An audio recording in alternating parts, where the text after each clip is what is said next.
everyone, Leticia here with Made with Love by Glama, where everything here is made with love by me, Glama. Today's tutorial is going to be on a Ruffly wrist warmer, and I call it Glama's Ruffly wrist warmer. I call everything Glama's this, Glama's that. Why? Because I'm Glama. Today it's going to be about this wrist warmer right here. I really like it. I call it a wrist warmer slash coat cuff because I just love how it's kind of like the cuff of your coat, and isn't that really pretty and elegant and classy? I think so.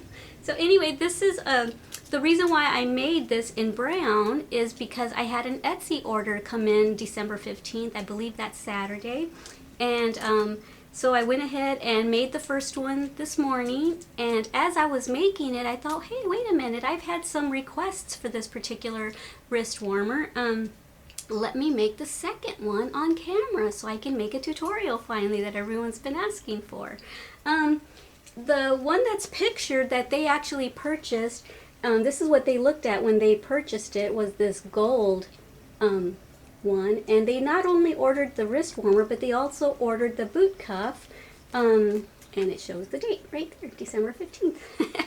So they ordered that from my Etsy shop, and so I went out and got some brown yarn, and I got Careprost Simply Soft, because I just love Careprost Simply Soft. And the color is, I hope it comes out, it's chocolate. I really love, look at how pretty and rich that brown is. It's gorgeous. So this is what it looks like on. Let me show you what it looks like off. It's really cute. Okay, here's what it looks like off. See how simple and easy it's going to be? It's so super easy. I don't even know if I want to give you my pattern because it's so gorgeous. But I'll share it with y'all. I won't be greedy. I'll share Glama's Ruffly wrist warmer with y'all. So this is what we'll be making, and after I'm done making this tutorial, I have to make the boot cuffs for her too. It's going to Santa Rosa, California, I believe. So I thought I would make the first boot cuff off camera, and then when I get ready to do the second one, I'll turn the camera back on and make a second tutorial for y'all for the boot cuff. So that way you can make a matching set if you want to give it as a gift or keep it for yourself. So anyway, that's what we'll be doing today. If this tutorial interests you, stay tuned, and we'll be making this shortly. If you like the tutorial, don't forget to give me a thumbs up. If you don't like it, you don't have to give me a thumbs out. Thumbs out, thumbs down, you don't have to do anything. Why be negative, right? So anyway, I hope you do enjoy this tutorial. What you'll be needing is some yarn, preferably Careprost Simply Soft, because it is so soft, and you'll need a hook. I used a J hook and an I hook. I'm going to be needing a needle for my second one to sew in the tails. And what else? Oh, a row counter. I use a row counter all the time, and a needle threader because these eyes don't see as sharply as they used to. Getting old. All right, guys, stay tuned and go get your stuff. Let's get started. Okay, I'm back, guys, and I'm sure you went and got all your supplies, your yarn, your hooks, and everything.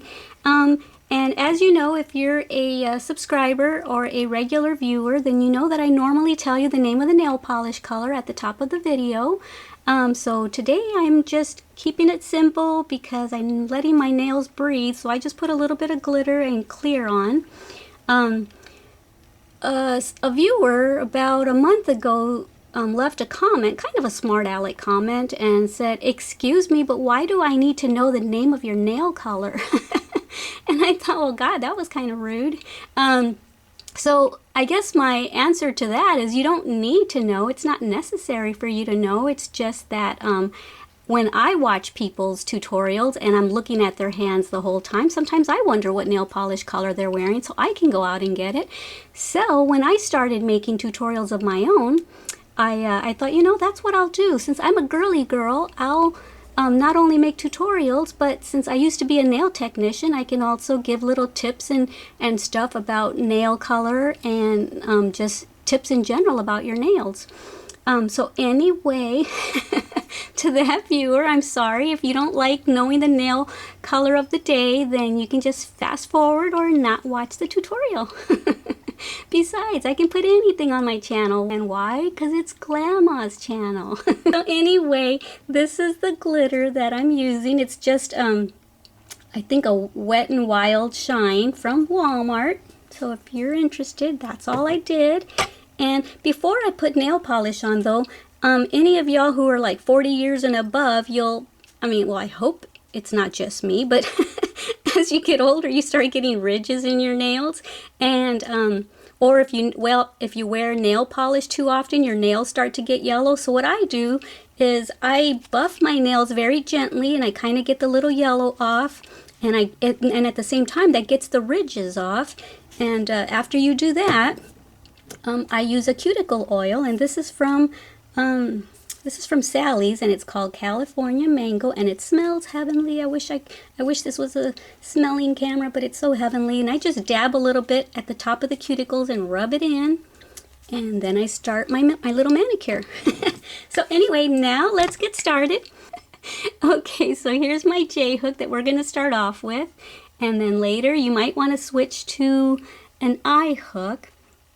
And the reason I start with a bigger hook is because this part it makes it more stretchy. If you start with a smaller one, it might be hard to to get it up to your forearm, especially since we're all different sizes.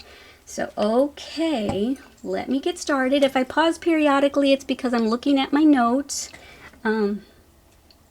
Here are my notes for Glama's Ruffly wrist warmer. So if I pause, I'm looking at my notes and stuff. I'm actually, since my notes aren't very professional, I don't really know how to do them professionally as a crocheter, but I'm still thinking of making a pattern in my layman's crochet talk for any of y'all who don't like tutorials and would rather have your own pattern. I'm thinking of writing a pattern for it and selling it in my Etsy shop, so it might be there soon.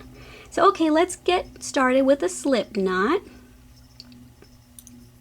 Everybody knows how to make a slip knot, and if not, go to lesson 1 on my channel. I have lesson 1 of 6, and once you've got your slip knot, very loosely chain 25. 2, 3, 4, and the reason I say 25 is at least for me, for the way I crochet the tension that I use, you want about a 7 or a 7.5 inch wrist area, because that's the average size. But if you need a smaller or a bigger wrist area, then just keep measuring it on yourself or the person you're making it for. 1, 2, 3, 4. Wait, what? 1, 2, 3, 4. Yeah. 5, 6, 7, 8, 9, 10, and just continue until you've got 25 or whatever size that you're making it for you. Okay, so I have my 25, and now we're going to join the chain. So be sure not to get your chain twisted, and you're going to join at the very first chain. And I know most of y'all know how to do that, so I'm not going to go into too much detail, but basically just slip stitch that. Wait, hold on a second. Make sure I got it in the right one. Yep. And there's your joined little wrist part, and I'm going to kind of stitch my little tail in so I don't have to do it later. And I don't like to see a seam at the at any part of anything, so I just, because a lot of times your seam starts off straight and then little by little it starts to curve, and I just don't want to deal with that, so I do everything in the spiral.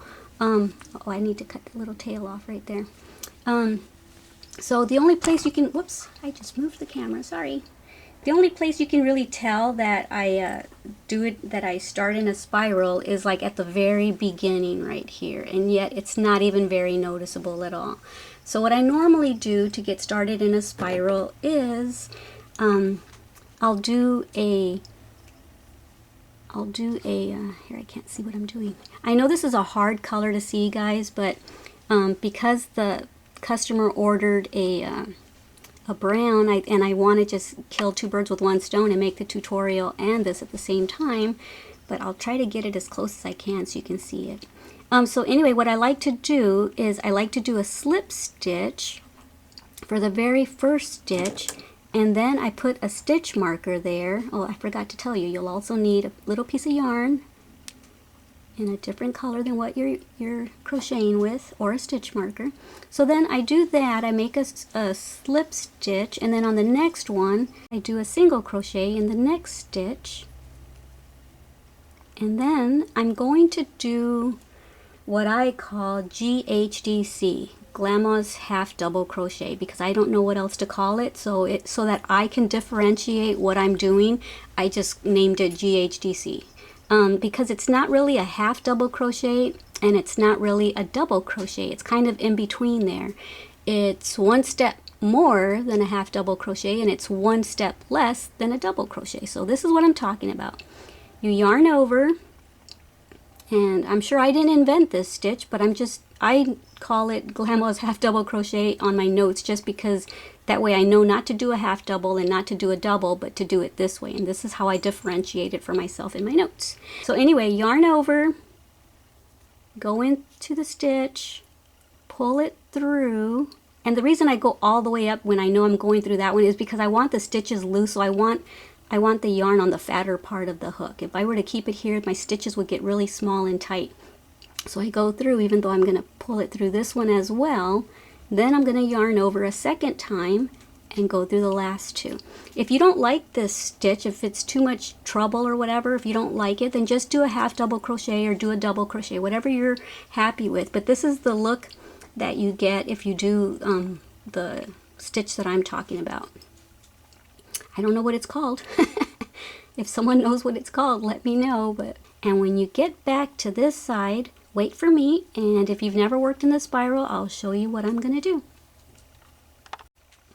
Oh, I'm back before I got to the end because I forgot to tell you that, whoops, I just hit the camera again. What is wrong with me? After I did the initial chain and joined it, I went from the J hook to the I hook. So now I'm using the I hook. So if y'all want to switch, go ahead. If you don't, if you want it kind of looser and bigger, then just stick with your J hook. But anyway, I thought I'd let you know this is the part where I switched from a J to an I. And then meet me back here when you get to your yarn or your stitch marker. Okay, so I'm at the end of my row, my first row. And make sure that you have 25 stitches still, the 25 that you chained, make sure you still have 25 stitches. And so now, since we're working in the spiral, I'm not going to join with a slip stitch and chain up. What I'm going to do is go right into that stitch where we either had our yarn stitch marker or our stitch marker. I'm going to go, whoops, I got to yarn over first. Yarn over and go right into there and just continue. And that's working in a spiral for any of you beginners. Now that you've done that, go ahead and move your stitch marker, whether it's a piece of yarn or an actual stitch marker, and put it on the stitch you just made. Okay, so that we know that that's where we began. Okay, so do this. Actually, let me show you. We're going to do something differently now than we did on the first row. We're going to actually work in the front loops of the V only. Okay, only the front V. Let's see if I can get it on camera. For any of you who are beginners, just go see the two sides of the V. We're only going to go into the front one. See if I can get it. Get it to show. There's the back, there's the front. We're only going through the front part of the V and continuing. We went through one, going through the second loop, yarn over, and go through the last two loops. Okay, so let's try it one more time. You see the V? We're going to go through the front part of the V only. Oops, sorry, my phone just buzzed. I must have an email.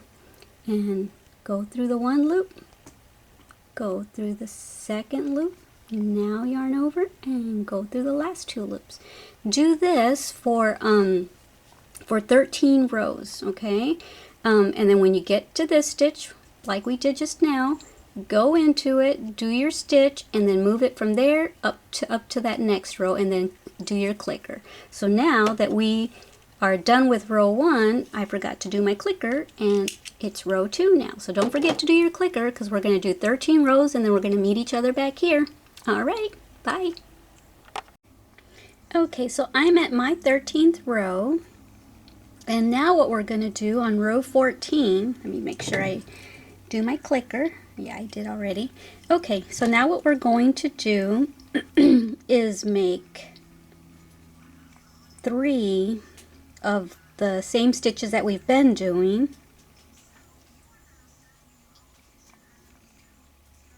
Make sure I stay in camera. There's 1.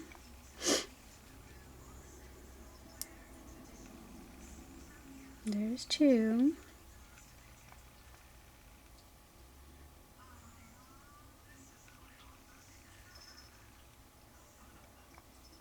And 3. And now what we're going to do is 2 stitches in 1.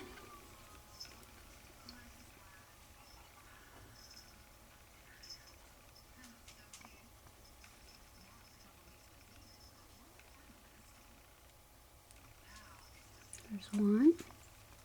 And there's, whoops, don't do that. There's the second one in that same stitch.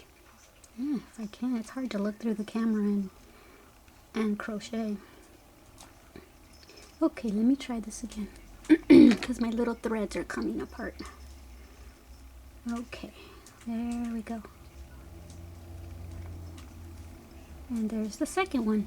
And then you're gonna do 3 3 single ones, 3 single GHDCs. I'm not sure what to call them, so I'm just calling them Glama's half double crochets. There was 1, there was 2, there's 3, and now here we're gonna put 2 stitches in 1.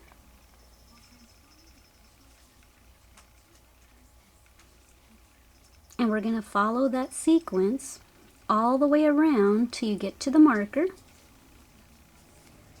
Okay, so meet me back here at the stitch before the marker, okay?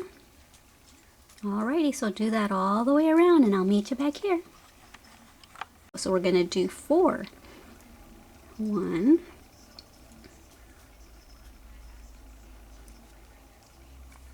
Okay, and don't forget your clicker. Okay, oops, darn it. Oh yeah, there it is.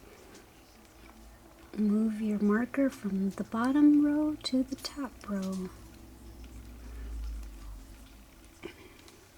Okay, so that's 1.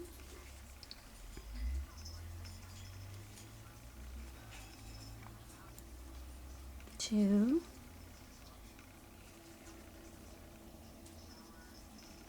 3.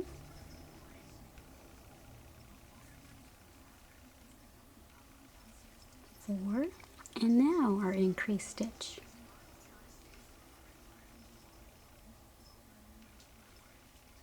Right back into that same stitch.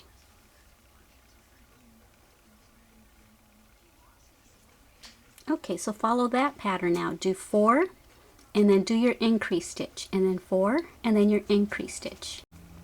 Okay, coming to the end of my 15th row, and I'm ready for my stitch increase, I think. Let me see. There's my increase. And there's 1, 2, 3, 4, and the next one is an increase stitch.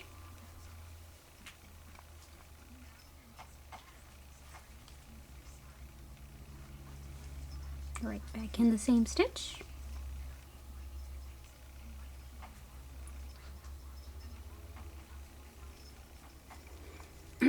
One regular one.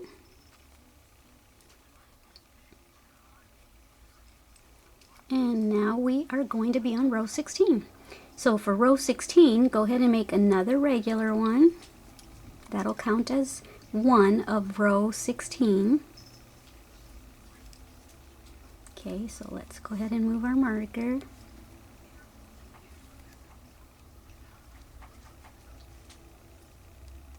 And do your row counter. Now I'm on 16. And that's stitch number 1 on row 16, stitch number 2. Come on, it's hard to, the only thing about this Simply Karen is that the threads, you know, are kind of hard to catch all of them on the hook sometimes. So that's 2, 3, 4, and this time we're going to do 5 before we make our increase stitch. And 1, 2, 3, 4, 5. And so this one, I have to put another stitch into that one. So follow that sequence of 5 regular stitches and then 2 in the next one, okay? So that's going to be our 3rd increase row. And you can probably see already how it's starting to flare out. You see that? It's starting to go out like that. Let me see if I can zoom out more. Nope, that's all. Okay, but anyway, you can kind of see this was our 13th row, and so it was still real nice and skinny, and here it's starting to flare out, and that's that cool, elegant look that I like. Okay, so do that. Do 5 regular stitches and then an increase stitch. 5 regular and then an increased, and meet me back here. Okay, so I am finished with row 16. This was our 5 regulars and then an increase stitch row, remember? So right here is my increase stitch. And let me see, yeah, right there. Then I made 1, 2, 3, 4, 5. And now what we're going to do, or what I did anyway, because I'm close to my stitch marker, is now I'm going to go down to a single crochet. Whoops, darn it, lost my threads.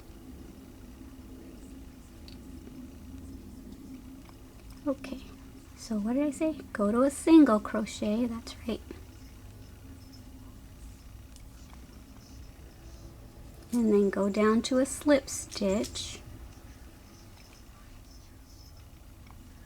And then right here is going to be our very first, actually I'm going to make this the very first stitch of the last row. Or what I could do, yeah, I think I'll do this. I think I'll make one more slip stitch. I'm not sure what I did on the last one, but slip stitches don't matter. Okay, so right there, just so that we can make it nice and straight, so we go from tall stitch down to a nice smooth edge. So this is what the flaring out part looks like so far. Isn't that cute? I think so. So there we are, we're at the stitch marker. We don't really need it anymore. So now what I want you to do is chain up 3, 1, 2, and 3, and this is what gives you the ruffly look. And then go into the next stitch, but this time when we go into the next stitch, we're going to grab both sides of the V, not just the front loops, okay? We're going to grab both front and back loops and make a single crochet. When you make that single crochet, kind of tighten down on it so that the ruffly kind of goes down nice and sharp in there. Now chain up 3, 1, 2, 3, and in the next stitch grab both parts of the V and make a single crochet. Okay, so just do that all the way around, 1, 2, 3, and then single crochet into that one, and then continue on till you'll see where you started off there, so you don't really need your stitch marker. So when you get here, I will be back.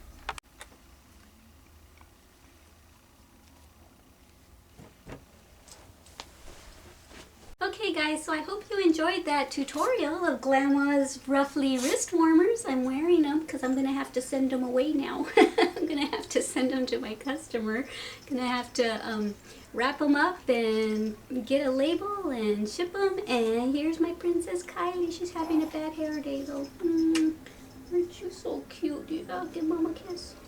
Alright guys, anyway, I'll see you for the next tutorial, which is going to be Glama's Ruffly boot cuffs. Okay, bye. Hope you enjoyed this tutorial.